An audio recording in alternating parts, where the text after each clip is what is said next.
Hello students, हम optical instrument study कर रहे हैं और प्रीवियस लेक्चर में हमने पढ़ा एस्ट्रोनॉमिकल टेलीस्कोप के बारे में।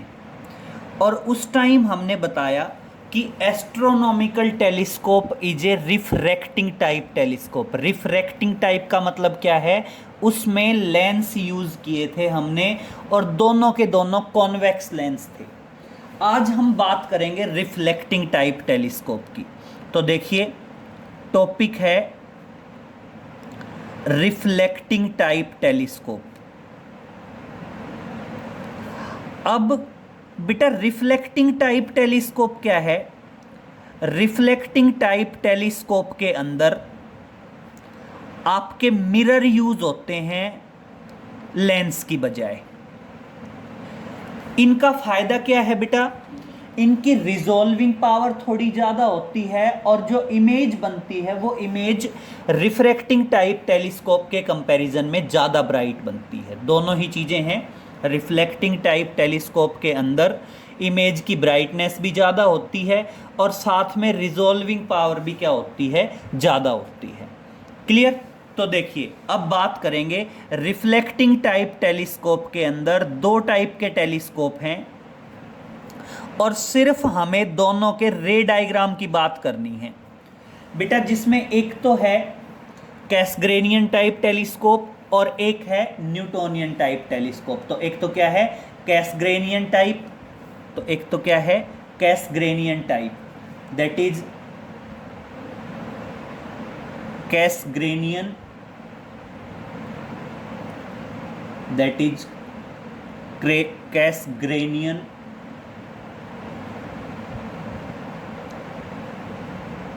कैसग्रेनियन टाइप टेलीस्कोप। और दूसरा कौन सा है बेटा? That is Newtonian type telescope. Second one is Newtonian type telescope. Newtonian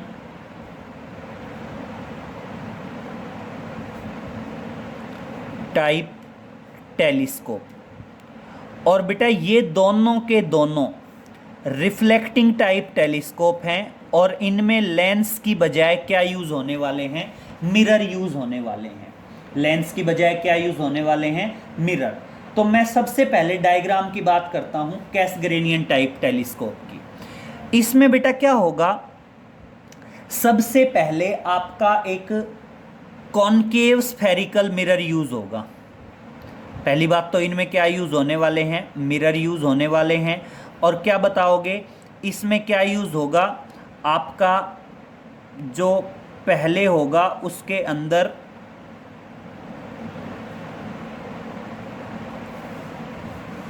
क्या यूज होगा? आपका कॉनकेव स्फेरिकल मिरर यूज होगा, that is concave spherical mirror. ठीक है। और उसके बाद एज ए और रेज जो आएंगी, ऑब्जेक्ट इनफाइनाइट पे होगा, ऑब्जेक्ट से जो रेज आएंगी वो पहले इसी पे टकराएंगी और इसलिए इसको क्या बोलते हैं? That is objective mirror. That is objective mirror बोल दो या इसको क्या बोल दो? प्राइमरी मिरर बोल दो। ऑब्जेक्टिव मिरर मतलब जो पैरेलल रेज आएंगी ऑब्जेक्ट से वो सबसे पहले इसी पे टकराएंगी। भाई, टेलीस्कोप में जो ऑब्जेक्ट है वो दूर होते हैं, तो ऑब्जेक्ट से आने वाली रेज क्या होती हैं? पैरेलल होती हैं। तो ये अपने आप में क्या आई हैं? These are the parallel rays from distant object. ये क्या हैं?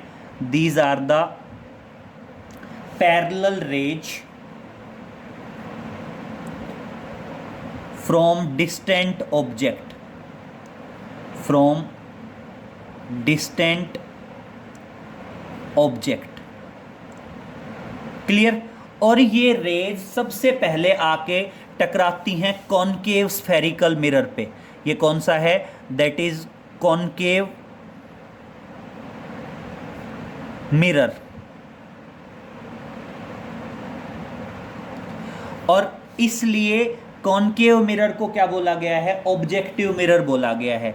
बेटा कॉनकेव मिरर इनको क्या करेगा? कन्वर्ज करेगा, और कन्वर्ज होने के बाद ये दोबारा आके फोकस होती हैं। ये तो कौन सा है आपका? कॉनकेव स्फेरिकल मिरर है।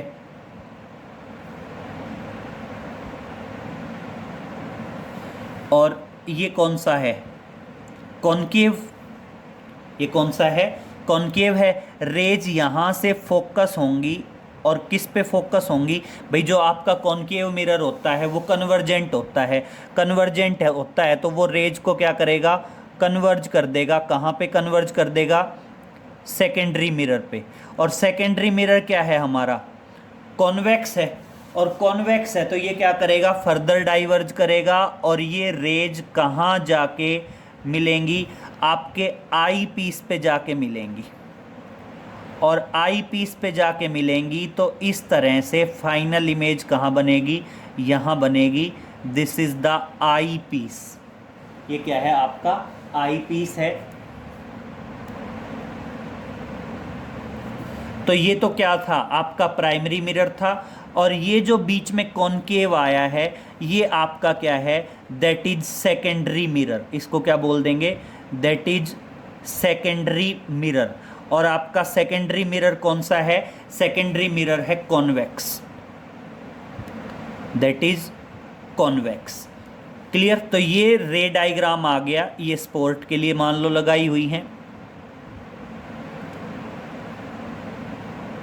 तो ये क्या आ गया? आपका रे डायग्राम आ गया कैसगेरियन टाइप टेलीस्कोप का।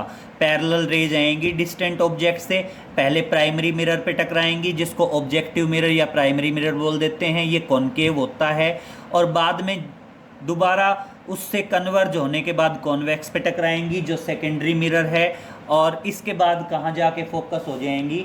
और बेटा इसकी नॉर्मल एडजस्टमेंट में मैग्नीफाइंग पावर, इसकी जो मैग्नीफाइंग पावर है वो मैग्नीफाइंग पावर बराबर होती है FO by FE। FO by FE। और बेटा आपने पढ़ा है मिरर के केस में फोकल लेंथ क्या होती है? Half of radius of curvature होती है। तो R/2 और अपॉन क्या आ जाएगा? FE आ जाएगा। ये मैग्नीफाइंग पावर किस में होती है? नॉर्मल एडजस्टमेंट में होती है। That is in normal adjustment. Clear? और अब मेरी बात सुनिए, यहाँ पे जो FO है या ये R/2 है ये किसके लिए है? That is for objective mirror. किसके लिए है बेटा? ऑब्जेक्टिव मिरर के लिए है। और ऑब्जेक्टिव मिरर के लिए ये लगभग क्या होता है? 200 इंच के बराबर होता है।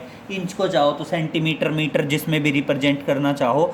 बाकी बेसिकली जो ऑब्जेक्टिव लेंस है उसका जो रेडियस ऑफ कर्वेचर होता है वो बेसिकली 200 इंच होता है। क्लियर? नेक्स्ट पे चलते हैं, और नेक्स्ट आता है बेटा आपका न्यूटोनियन टाइप टेलीस्कोप। और बेटा न्यूटोनियन टाइप टेलीस्कोप में भी क्या होगा? सेम सिनेरियो होता है। पहले जो प्राइमरी मिरर होता है वो कौन सा होता है? वो होता है आपका कॉनकेव। सेम यहाँ पे भी प्राइमरी मिरर कॉनकेव था। सेम यहाँ पे भी क्या आएगा बेटा? आपका प्राइमरी मिरर क्या होगा? कॉनकेव होगा। This is the primary mirror.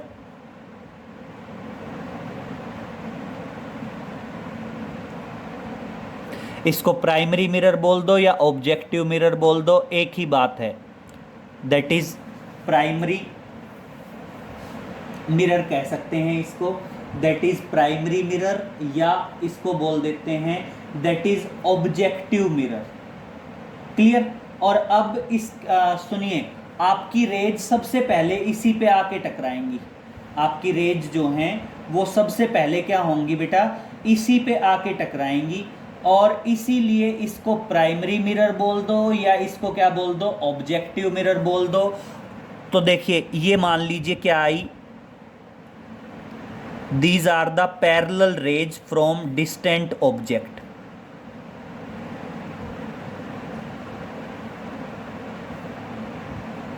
Primary mirror बोल दीजिए। और ये बेसिकली अपने आप में क्या होना है, कॉनकेव मिरर होना है, दैट इज कॉनकेव मिरर। और अब सुनिए, ये क्या है, आप ये है that is parallel rays from distant object, from distant object. Clear. अब उसके बाद सुनिए बेटा, इसका जो ऑप्टिकल सेंटर है या जो इसकी प्रिंसिपल एक्सिस है, उस प्रिंसिपल एक्सिस के साथ 45 डिग्री का एंगल बना के, मतलब क्या है, ये जो इसकी प्रिंसिपल मतलब जो इसका सेंटर ऑफ कर्वेचर वाली लाइन है, उसके साथ 45 डिग्री का एंगल बना के एक प्लेन मिरर होता है। और ये अपने आप में क्या है, दैट इज सेकेंडरी मिरर। और सेकेंडरी मिरर यहाँ पे कौन सा होता है, प्लेन मिरर होता है। ध्यान रखना, जो सेकेंडरी मिरर है वो अपने आप में क्या है, प्लेन मिरर है। और ये क्या कर रहा है, इसके साथ 45 डिग्री का एंगल बना रहा है। क्लियर। ये इसके साथ क्या कर रहा है, 45 डिग्री का एंगल बना रहा है। और अब उसके बाद सुनिए, 45 डिग्री का एंगल बना रहा है तो ये रेज जो कन्वर्ज होंगी वो इसी पे जाएंगी, जो यहां से कन्वर्ज हुई और जो यहां से कन्वर्ज हुई। और बेटा ये फिर दोनों की दोनों आगे कन्वर्ज होंगी आई पीस में। ये दोनों की दोनों आगे कन्वर्ज होंगी किसमें, आई पीस में, दैट इज आई पीस। तो इस तरह से ये रे डायग्राम है आपका न्यूटोनियन टाइप टेलीस्कोप का। बेसिकली क्या आता है बेटा, जो रिफ्लेक्टिंग टाइप टेलीस्कोप है वो बेटर होता है रिफ्रैक्टिंग से। तो क्वेश्चन ऐसे आ जाता है, ड्रा द रे diagram and write down the advantage. तो रे डायग्राम तो समझ में आई गए दोनों। नेक्स्ट बात करते हैं, that is advantage of reflecting type telescope. Topic है advantage of reflecting type telescope over refracting type telescope. Advantages of reflecting type telescope, reflecting type telescope over refracting type telescope, over refracting type telescope. मतलब basically क्या होता है बेटा, आपका जो reflecting type telescope है वो ज़्यादा बेटर होता है, ज़्यादा अच्छा काम करता है। किसके कंपैरिजन में बेटा, आपके रिफ्रैक्टिंग टाइप टेलीस्कोप में। मतलब आप ये कह सकते हैं जो हमने अभी अभी पढ़ा, न्यूटोनियन टाइप, कैसगेरियन टाइप, ये क्या होता है, बेटर होता है। किससे बेटर होता है, आपके एस्ट्रोनॉमिकल टेलीस्कोप से बेटर है। और अब बात करते हैं किस तरह से बेटर है। तो सुनिए बेटा, लेंस में ना कुछ डिफेक्ट्स होते हैं जिनको हम बोलते हैं क्रोमेटिक एब्रेशन। लेंस में क्या होते हैं, कुछ डिफेक्ट्स होते हैं जिनको बोलते हैं एब्रेशंस। और दो टाइप के होते हैं, एक होते हैं क्रोमेटिक और एक होते हैं बेटा आपके स्फेरिकल। क्रोमेटिक एब्रेशन का मतलब समझिए, क्रोमेटिक का मतलब है कि आपने पढ़ा भी है, लेंस की फोकल लेंथ अलग अलग कलर की लाइट के लिए अलग अलग होती है। हमने जब लेंस पढ़ा तो बताया था कि लेंस की फोकल लेंथ अलग अलग कलर की लाइट के लिए अलग अलग होती है। और लेंस के इस डिफेक्ट को हम बोलते हैं क्रोमेटिक एब्रेशन। डिफेक्ट के लिए एक टेक्निकल वर्ड यूज हो रहा है, aberrations. Clear.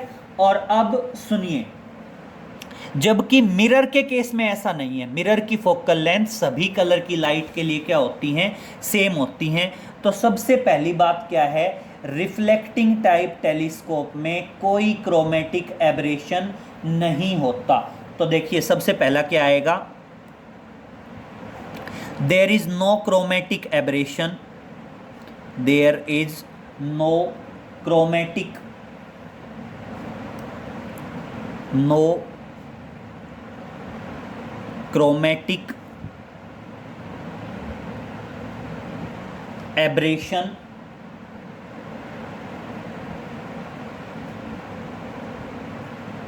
there is no chromatic aberration in reflecting type telescope.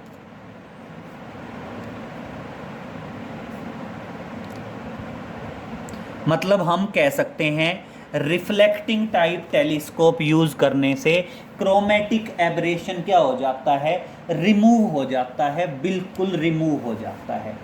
और दूसरा क्या आया बेटा, जैसे एक होता है आपने एक तो होती हैं मतलब पैरा एक्सियल रेज, और एक होती हैं मार्जिनल रेज या जिनको बोलते हैं पेरिफेरियल रेज, जो बिल्कुल किनारों से आती हैं। तो क्या होता है बेटा, लेंस के केस में आपका स्फेरिकल एब्रेशन होता है, और बेटा ये स्फेरिकल एब्रेशन होता तो मिरर में भी है, लेकिन मिरर में हम क्या है पैराबोलिक रिफ्लेक्टर यूज करके, जो मैं आपको कह रहा था कि हम जो प्राइमरी मिरर यूज करते हैं वो प्राइमरी मिरर कॉनकेव होते हैं, तो बेटा वो कॉनकेव की बजाय क्या प्रीफर किए जाते हैं, पैराबोलिक प्रीफर किए जाते हैं। और पैराबोलिक प्रीफर करने से उनका जो स्फेरिकल एब्रेशन है वो क्या हो जाता है, रिड्यूस हो जाता है। तो क्या बताओगे, spherical aberration is reduced, spherical aberration is reduced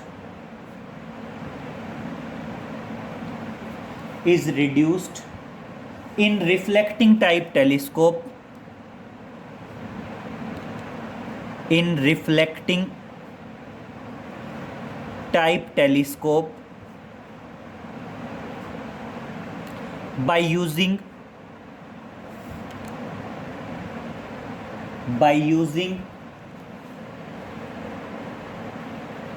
paraboloid objective mirror, by using parabolic objective mirror, जिसे प्राइमरी मिरर बोल रहे थे हम, जिसे क्या बोल रहे थे, प्राइमरी मिरर बोल रहे थे। तो उसमें क्या है, पैराबोलिक ऑब्जेक्टिव मिरर यूज करने से, अगर आप पैराबोलिक मिरर यूज कर दो तो पैराबोलिक मिरर यूज करने से आपका स्फेरिकल एब्रेशन क्या हो जाता है बेटा, रिड्यूस हो जाता है। इसके अलावा क्या है बेटा, इमेज भी क्या बनती है, ज्यादा ब्राइट बनती है। तो क्या बताओगे, image is brighter compare to the refracting type telescope. The brightness of image, the brightness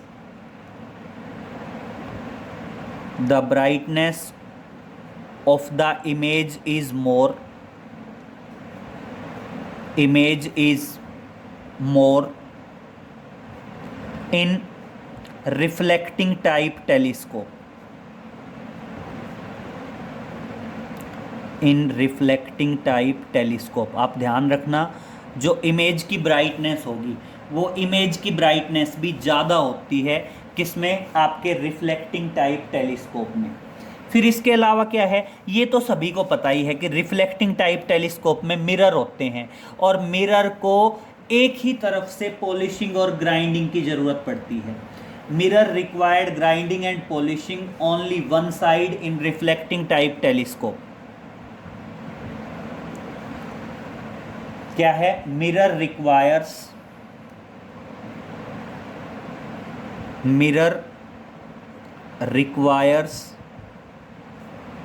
polishing and grinding,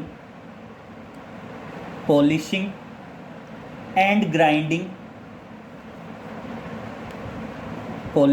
और दूसरा क्या है बेटा, grinding.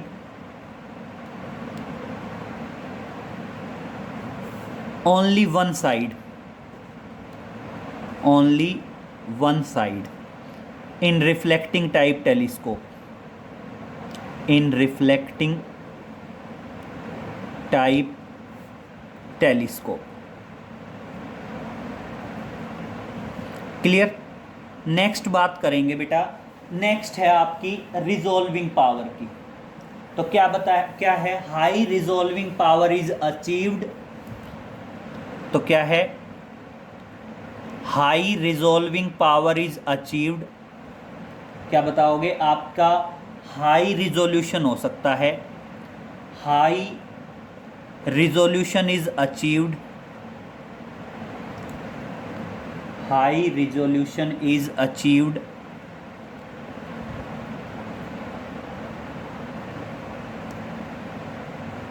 in reflecting type telescope, in reflecting type telescope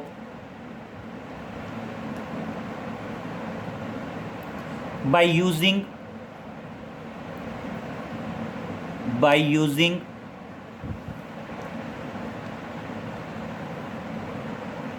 mirror of large aperture, mirror of large aperture. हम large aperture के mirror use करके, mirror of large aperture, clear, ध्यान रहेगा। तो अगर आप लार्ज अपर्चर के मिरर यूज करेंगे तो लार्ज अपर्चर के मिरर यूज करने से आपकी जो रिजॉल्विंग पावर है वो ज़्यादा होगी। तो एक तरह से हम कह सकते हैं कि रिफ्लेक्टिंग टाइप टेलीस्कोप की रिजॉल्विंग पावर क्या होती है, ज़्यादा। इसके अलावा एक पॉइंट और भी बोल सकते हैं कि आपके जो मिरर है ना, उनका वजन कम होता है लेंस के कंपैरिजन में, अगर आप सेम ऑप्टिकल क्वालिटी की बात करें। सेम ऑप्टिकल क्वालिटी मतलब क्या है, अगर आप चाहते हो इमेज अच्छी ब्राइटनेस की बने और अच्छी रिजॉल्विंग पावर की बने, तो आप मिरर और लेंस अगर सेम वेट के यूज़ करोगे तो आपके सेम वेट के मिरर की ब्राइटनेस ज़्यादा आएगी, जबकि सेम वेट वाले लेंस की ब्राइटनेस क्या आएगी, कम आएगी। रिजॉल्विंग पावर पे भी डिफरेंस होगा।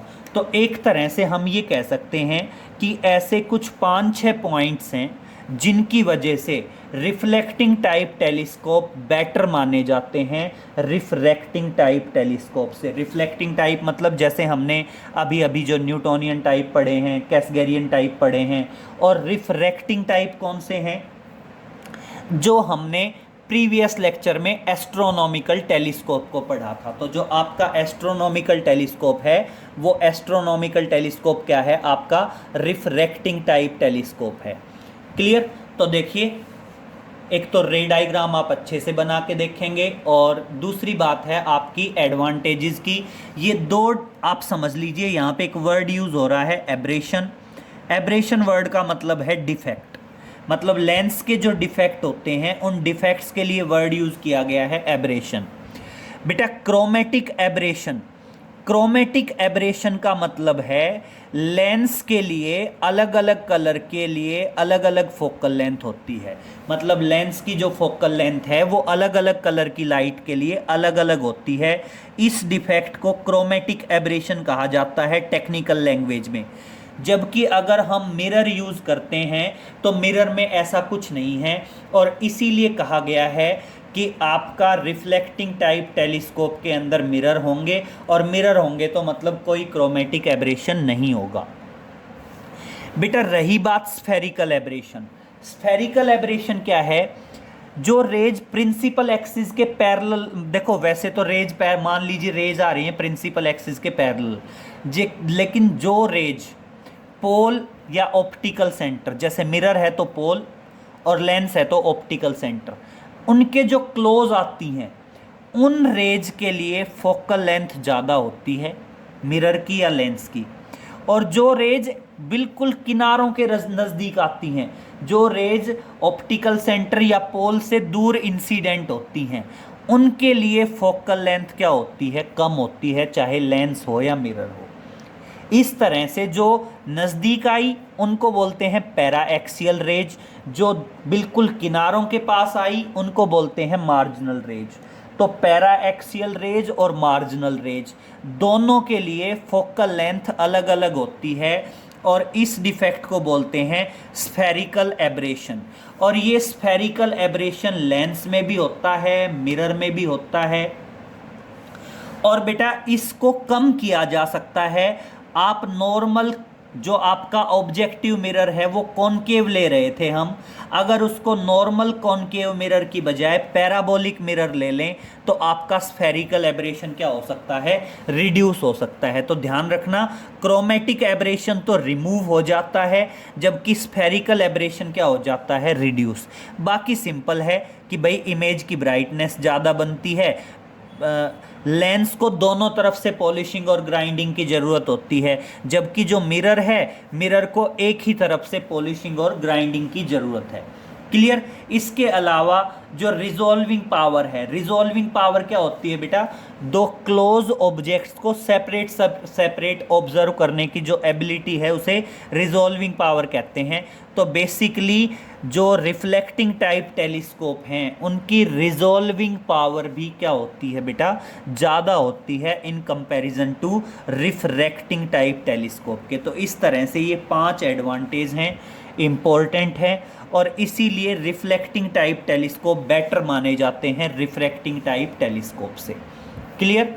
तो इस तरह से हमारा जो ऑप्टिकल इंस्ट्रूमेंट चैप्टर है वो कंप्लीट हो जाता है, और इसके आगे नेक्स्ट लेक्चर में मिलते हैं बेटा। Okay, thank you.